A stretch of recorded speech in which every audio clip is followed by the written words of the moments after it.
गुजरात में चुनावों का बिगुल फूंका जा चुका है और कल सोनिया गांधी पहुंची थी राजकोट में गुजरात में चुनाव के संग्राम का आगाज करने के लिए और उन्होंने कुछ सवाल उठाए थे नरेंद्र मोदी के ऊपर। लेकिन आज नरेंद्र मोदी इस बुरी तरह तिलमिलाए हुए नजर आए कांग्रेस अध्यक्ष के इन बयानों से कि उन्होंने एक के बाद एक सवालों की झड़ी कांग्रेस के ऊपर लगा दी। आपको दिखाते हैं मोदी के वो 5 सवाल जो इस वक्त कांग्रेस जवाब देने के लिए बगले झांक रही है। कांग्रेस वालों भरोसो छापामां छे, टीवीमां छे, रेडियोमां छे, मारो भरोसो 6 करोड़ गुजरातियों। सोनिया के शंखनाद के बाद गुजरात से मोदी की गर्जना का इंतजार पूरे देश को था। सोनिया ने मोदी का नाम भले न लिया हो, लेकिन मोदी ने उनका नाम खूब लिया। उनके पूरे भाषण पर ही सवाल उठा दिए। पूछा, कांग्रेस को यह लड़ाई आखिर ले कहां जाएगी? गुजरातनी चूंटणी जीतवा माटे आदिवासीना खभे બેસીને નીકળવાનો મનોરથ સેવ્યો હતો એમણે। મારા શબ્દો લખી રાખજો, રાજકોટમાં પણ બધી સીટો ભારતીય જનતા પાર્ટીનો વિજય વાવતો ફરક છે। मोदी ने सोनिया को इतिहास का आईना दिखा दिया है।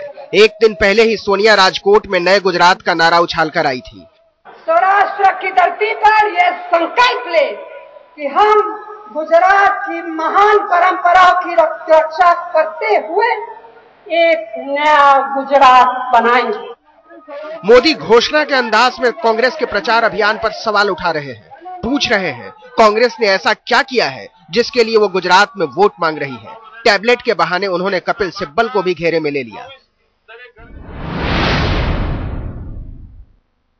आज 3 साल के बाद मैंने सवाल उठाया कि भाई आकाश धरती पर नहीं उतरा है, तो उनको पर्सनली बुरा लग गया, तो उन्होंने मुझे आकाश टैबलेट भेजने के लिए फैसला किया। अब मुझे रिश्वत देने से कोई मोदी चुप होने वाला नहीं है। एफडीआई पर तो मोदी ने जिस तरह से सवाल उठाए हैं उससे कांग्रेस में खलबली मचनी तय है। उन्होंने कहा है कि मनमोहन सिंह की सरकार ने अपना फैसला थोपने में देश के संघीय ढांचे की जरा से भी परवाह नहीं की। ये फेडरल स्ट्रक्चर है, भारत का संघीय ढांचा है। प्रधानमंत्री को उस संघीय ढांचे का पालन करना चाहिए था और उस फोरम में हिम्मत दिखा करके सभी मुख्यमंत्रियों को, सभी राज्यों को उन्होंने कन्विंस करना चाहिए था। कमरे में बैठकर कागज पे हस्ताक्षर करने से कोई ताकतवर आदमी है तय नहीं होता है। सोनिया ने राजकोट में एफडीआई पर मनमोहन सिंह की सरकार का बचाव करते हुए कहा था कि इन फैसलों का विरोध करने वाले विकास पर दोहरा रुख रखते हैं। अगर कोई मुख्यमंत्री अपने प्रदेश में तिहाई लागू नहीं करना चाहते हैं तो वह इसके लिए बाध्य नहीं, ये उनकी इच्छा पर है। तो फिर मैं पूछना चाहती हूँ कि इस पर इतना हंगामा करने और जनता को गुमराह करने की क्या वजह है? तिलमिलाए हुए मोदी ने अगले दिन सोनिया गांधी को जमकर कोसा। उनकी भाषा गुजराती थी, लेकिन हमले की कोई भाषा नहीं होती। पूछा, कांग्रेस बताए कि सोनिया बोलने से डरती क्यों है? इसका जवाब भी उन्होंने खुद ही दे दिया। સોનિયાબેનનું ભાષણ એવું હતું કે લોકોને છાપવા જેવું કંઈ લાગ્યું જ નહીં, એટલે મોટા મોટા ફોટા છાપીને પૂરું કરી દીધું। घबराए છે આ લોકો। मोदी बहुत महीन वक्ता हैं, तलवार की तरह बोलते हैं। कटने वाला कट जाता है और पता बाद में चलता है। अगली बारी थी सोनिया गांधी के स्वास्थ्य पर, केंद्रीय सूचना आयुक्त खारिज कर चुके हैं, सवाल पूछने वाले मुकर चुके हैं और अखबार भूल गए हैं, और मोदी पूछ रहे हैं। पूछा ये कि जब कहीं कोई गड़बड़ ही नहीं है तो 1880 करोड़ के खर्चे पर अफवाहों को फैलने से रोका क्यों नहीं गया? अगर भारत सरकार एक बार सही जानकारी देश को दे दें तो ये गलत जानकारियां भी नहीं फैलेगी, अफवाहें नहीं फैलेंगी, मैडम सोनिया जी की प्रतिष्ठा का नुकसान भी नहीं होगा और भारत सरकार की भी इज्जत बढ़ेगी। और अच्छा ये होगा कि वो जानकारी दे दे। मुझे समझ नहीं आता है कि जानकारी छुपाई क्यों जा रही है। मोदी के इन सवालों पर अब जवाब देने की बारी कांग्रेस की थी। जगदंबिका पाल ने जवाबी लिफाफा तैयार किया, लेकिन वो जज्बाती हो गए। कहा, दोनों में तुलना का सवाल कहां उठता है। इस देश की राजनीति में मोदी बनाम सोनिया जी नहीं हो सकता है। सोनिया गांधी कांग्रेस यूपीए की चेयरपर्सन है, लेकिन देश के प्रधानमंत्री का पद, जिसको सारी एलाइज ने कहा, उस प्रधानमंत्री के पद को भी उन्होंने स्वीकार किया। और गुजरात में नरेंद्र मोदी मुख्यमंत्री बनने के लिए किसी सीमा तक सांप्रदायिकता पे जा सकते हैं, किसी सीमा तक जिस तरीके से बेगुनाह लोगों के दंगों और अत्याचार के लोगों को संरक्षण दे सकते हैं। कांग्रेस भूल रही है कि अब सवाल तुलना का नहीं सियासत का है और मोदी की सभाओं में उमड़ी भीड़ बता रही है कि उन्हें लोग सुन रहे हैं। नरेंद्र मोदी ने सोनिया के सवालों पर सवाल उठाकर गुजरात के चुनावी समर की धार को बहुत पैना बना दिया है। अब यह कांग्रेस पर है कि वो जवाब देती है या जज्बाती बनी रहती है। अहमदाबाद से गोपी घांगर के साथ आज तक ब्यूरो। और वाकई इस वक्त मुसीबत कांग्रेस के लिए भी है, क्योंकि 10 साल से जो झंडा गाड़ा हुआ है नरेंद्र मोदी ने, उससे उखाड़ फेंकना इन चुनावों में उसके लिए भी बहुत टेढ़ी खीर है। कांग्रेस की राजनीति पर सवाल उठाया मोदी ने, सोनिया गांधी के सवालों का जवाब दिया और उनकी सेहत पर चुटकी भी ली और फिर आगे भी बढ़ गए। मोदी ने सिर्फ सवाल ही नहीं पूछे, जवाब भी दिए और मजा भी लिया। कहा अखबारों के भरोसे कांग्रेस गुजरात जीतने निकली है। कुछ लोगों की आदत ही होती है हर उपलब्धि का तमगा अपने सिर पर लगाने की, वे लगाते रहें। इस जुबानी चिट्ठी पर पता नहीं लिखा था, लेकिन लिफाफा एकदम सही जगह पर पहुंचा और जब ये खुला तो मोदी खौल कर रह गए। विकास उनकी सबसे कमजोर नस है और जब भी कोई इसे दबाता है वो दिल से इसका जवाब देते हैं। और जवाब क्या दिया आप खुद ही सुन लीजिए।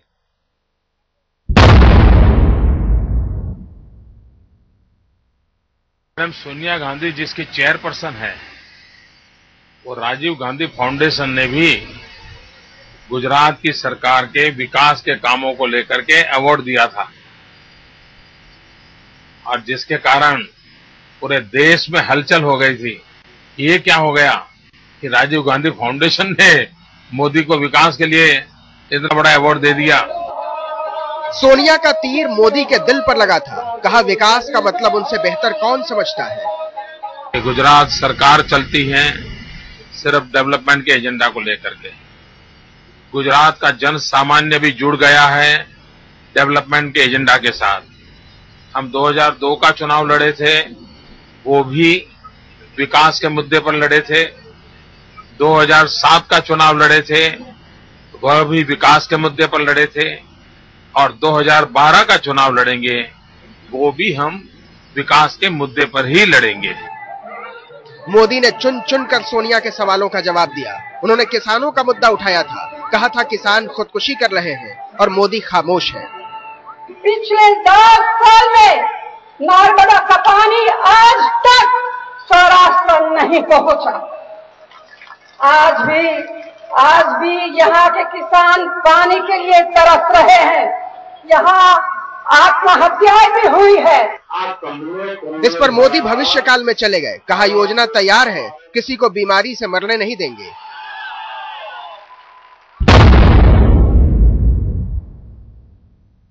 कोई मारो आदिवासी भाई होय, कोई मारो गरीब भाई बहन होय, एने जो किडनी, हृदय रोग, कैंसर આવી કોઈ પણ બીમારી થશે તો એ બીમારીનો ખર્ચો આ મા યોજના અંતર્ગત મુખ્યમંત્રીની યોજનામાંથી આપવામાં આવશે। सोनिया ने राजकोट में कहा था कि कांग्रेस ने जो किया है वो मोदी कभी नहीं कर पाएंगे और ये भी कि मोदी जिसे भुना रहे हैं उसकी बुनियाद कांग्रेस की रखी हुई है। गुजरात की उन्नति के लिए कांग्रेस ने जितना किया किसी ने नहीं किया। इस पर नरेंद्र मोदी भड़क गए। कहा जो उनकी सरकार ने किया है वो दुनिया देख रही है और जो वो करने वाले हैं वो भी नजर आएगा।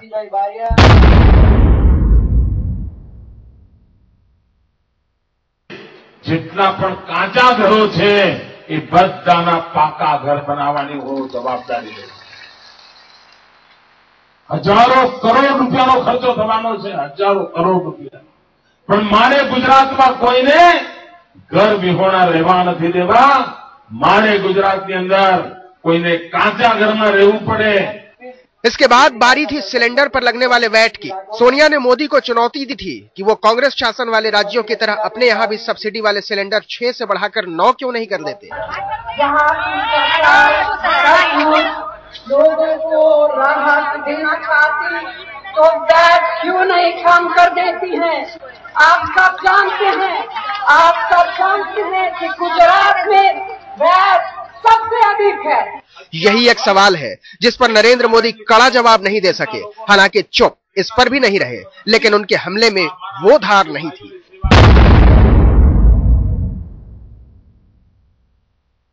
तो राजनीतिक कारणों से कोई बयान दे दें, इससे गुजरात का चेहरा धूमिल नहीं होगा। गुजरात की विकास की यात्रा को कोई नकार नहीं सकता। नरेंद्र मोदी का काफिला जैसे जैसे आगे बढ़ रहा था, कांग्रेस पर उनके हमले तेज होते जा रहे थे। विकास की हवाई तस्वीर के आरोपों पर उन्होंने कहा कि कांग्रेस अखबारों के भरोसे रही तो भूल करेगी।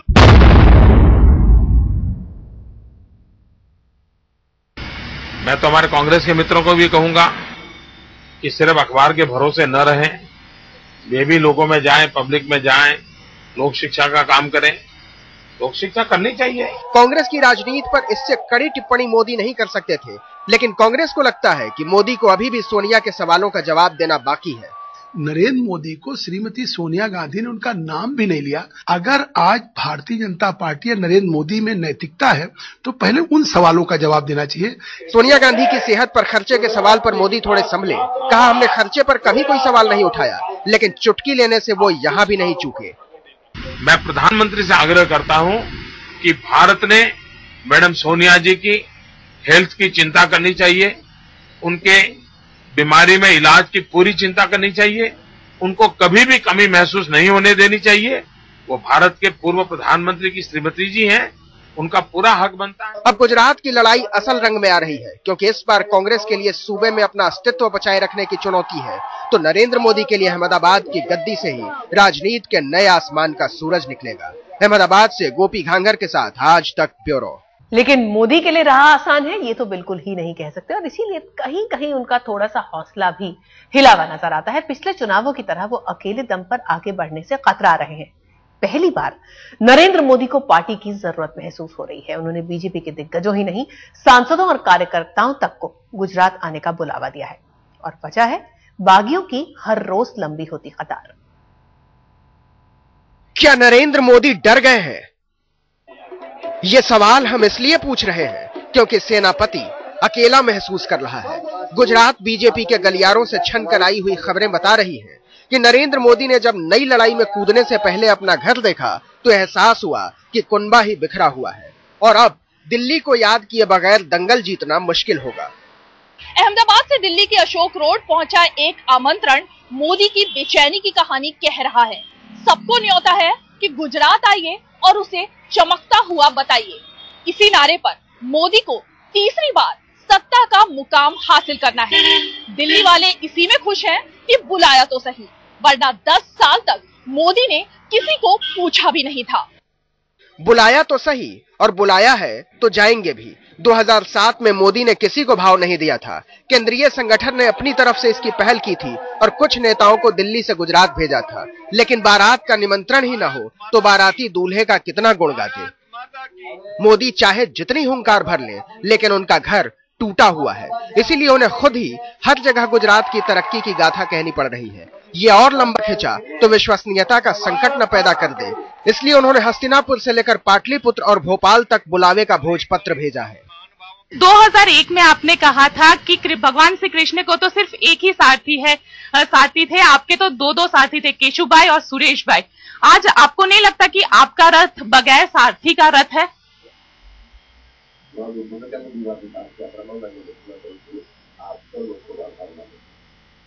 आगे बढ़िए। आपको नहीं लगता कि आज आपका रथ बगैर सारथी का रथ है? आपके जो साथी थे केशुभाई और सुरेश भाई, ये दोनों आपके अगेंस्ट में खड़े हुए हैं। अभी आगे बढ़िए। चुनाव अभियान के तहत और चुनाव अभियान से पहले सभी क्षेत्रों में जाने का कार्यक्रम हो चुका है। इसके अतिरिक्त जो पार्टी के वरिष्ठ नेता हैं, श्री लालकृष्ण आडवाणी जी, श्रीमती सुषमा स्वराज जी, श्री अरुण जेटली जी, डॉक्टर मुरली मनोहर जोशी जी, राजनाथ सिंह जी, वेंकैया नायडू जी, अन्य जो भारतीय भाजपा शासित राज्य हैं उनके मुख्यमंत्री और अन्य नेता भी इन दोनों राज्यों के चुनाव में अलग अलग तिथियों पर अलग अलग समय पे जाएंगे।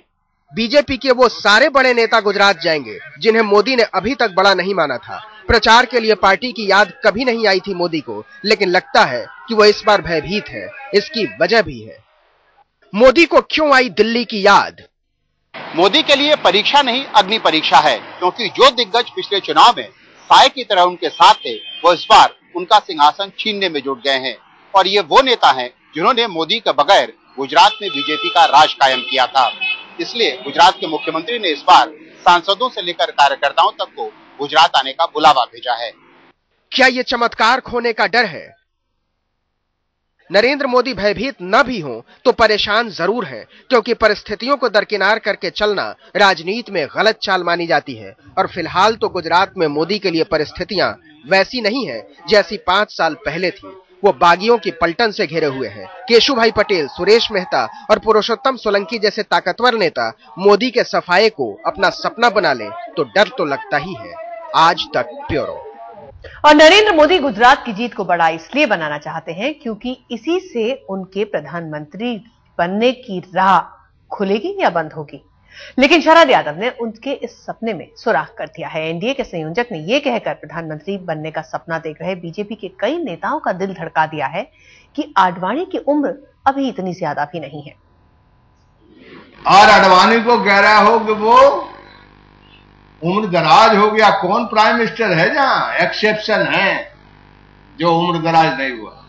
क्या था मोरारजी भाई का, क्या था चौधरी चरण सिंह? किस क्षेत्र में कहना चाहते हो? जो साधारण लोग घर बैठेगा पैदा होगा उसे तो उम्र लगेगी। लाल कृष्ण आडवाणी पर शरद यादव की श्रद्धा से बीजेपी में झटका तो बहुतों को लगा होगा, लेकिन नरेंद्र मोदी हिल गए होंगे। बीजेपी में हालत ऐसी है कि नेता सरकार बनाने की कम प्रधानमंत्री की दावेदारी के बारे में ज्यादा सोचते हैं। सुषमा स्वराज, अरुण जेटली, नितिन गडकरी, नरेंद्र मोदी का नाम इनमें सबसे ज्यादा जोरदार तरीके से उछलता रहा है, लेकिन उनके नाम पर नाक सिकोड़ने वाले जेडीयू से लेकर शिवसेना तक भरे पड़े हैं। अब शरद यादव के बयान से बीजेपी में उन नेताओं को करारा झटका लगा है जो उम्र के आधार पर आडवाणी को प्रधानमंत्री के पद पर दावेदारी के लिए भूतपूर्व मान चुके थे। अटल के बाद आडवाणी, आडवाणी के बाद कौन? सवाल अनसुलझा है और कोई इसे सुलझाना भी नहीं चाहता। जेडीयू को लगता है कि अगर आडवाणी का नाम आगे रहा तो मोदी के बढ़ते कदम रुक जाएंगे, लेकिन साफ तो यह भी है कि कईयों की उम्मीदें भी टूटेगी। बहरहाल फैसला तो संघ को करना है, लेकिन ये फैसला जितनी जल्दी हो जाए झटके उतने ही कम लगेंगे। कईयों की तो उम्मीद ही टूटी होगी, लेकिन मोदी तो खुद ही टूट जाएंगे, क्योंकि उनके आसपास के लोग उन्हें जमाने से यकीन दिलाने में जुटे हुए हैं कि सबसे ऊंची कुर्सी के लिए उनसे ज्यादा काबिल कोई नहीं। और उनकी उलझन ये है कि आडवाणी को आगे बढ़ाया गया तो मोदी के पास उनकी जय बोलने के अलावा कोई चारा नहीं रहेगा।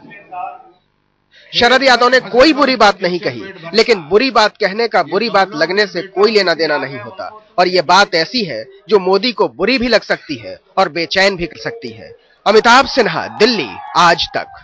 मनमोहन सिंह की सरकार ने आर्थिक सुधार की दिशा में फिर 2 बड़े कदम उठाए हैं। कैबिनेट की बैठक में पेंशन क्षेत्र में एफटीआई का दरवाजा खोलने का फैसला किया गया है, तो बीमा क्षेत्र में एफटीआई की सीमा बढ़ाने को भी मंजूरी दे दी गई है। मनमोहन के आर्थिक सुधार के पिटारे से फिर 2 नगीने निकले हैं। कैबिनेट की बैठक में इंश्योरेंस के क्षेत्र में विदेशी निवेश की सीमा बढ़ाने को मंजूरी दे दी गई है। बीमा क्षेत्र में पहले ही 26% विदेशी निवेश की इजाजत थी, जिसे बढ़ाकर अब 49% कर दिया गया है। यही नहीं, एक और अहम फैसले में पेंशन क्षेत्र में भी एफडीआई का दरवाजा खोलने का फैसला लिया गया है। सरकार का दावा है कि इन कदमों से अर्थव्यवस्था को काफी फायदा होगा।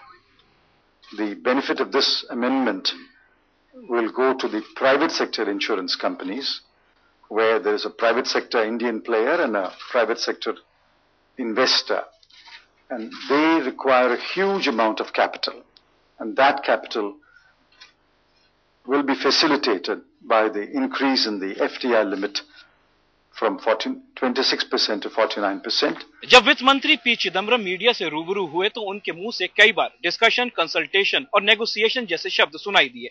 जाहिर है ये शब्द इसलिए आए उनके मुंह से क्योंकि यशवंत सिन्हा वाली स्टैंडिंग कमेटी ने 26% के कैप रखने की सिफारिश की थी। ऐसे में जब यह बिल संसद में पहुंचेगा तो सरकार को बीजेपी की जरूरत जरूर पड़ेगी। सरकार उम्मीद कर रही है कि बीजेपी में कम से कम इन रिफॉर्म्स में उसका साथ जरूर देगी। ऐसा माना जा रहा है कि विदेशी कंपनियों की भागीदारी बढ़ने से इंश्योरेंस और पेंशन जैसी योजनाओं का दायरा बढ़ेगा और छोटे शहरों और ग्रामीण इलाकों में भी आम आदमी को इसका फायदा होगा। विदेशी निवेश के आने से नए तरह के इंश्योरेंस और पेंशन प्रोडक्ट्स बाजार में आएंगे। साथ ही विदेशी कंपनियों के भारी मात्रा में निवेश करने से नई नौकरियों के अवसर पैदा होंगे। एक तो जो मच नीडेड कैपिटल जिसकी जरूरत है इस क्षेत्र को और आगे बढ़ाने में, एक तो वो मिलेगा और दूसरा साथ ही साथ इनके पास जो टेक्निकल नो हाउ है वो भी आएगा और ये दोनों मिलकर के जो है इस इंश्योरेंस या पेंशन प्रोडक्ट्स में और इसके प्रभाव में बढ़ोतरी ही करेंगे। सरकार को उम्मीद है कि इन फैसलों से घोटालों और मंदी से लोगों का ध्यान हटेगा और ये संदेश आएगा कि ये सरकार देश को आगे बढ़ाने के लिए ठोस कदम उठा रही है। लेकिन लोकसभा चुनाव अभी दूर हैं और इन सुधारों का फायदा आम लोगों तक पहुंचने में अभी लंबा समय लगेगा। इसलिए यह कहना भी मुश्किल है कि इन सुधारों का चुनावी फायदा कितना होगा। आशीष महर्षि के साथ बालकृष्ण, दिल्ली आज तक।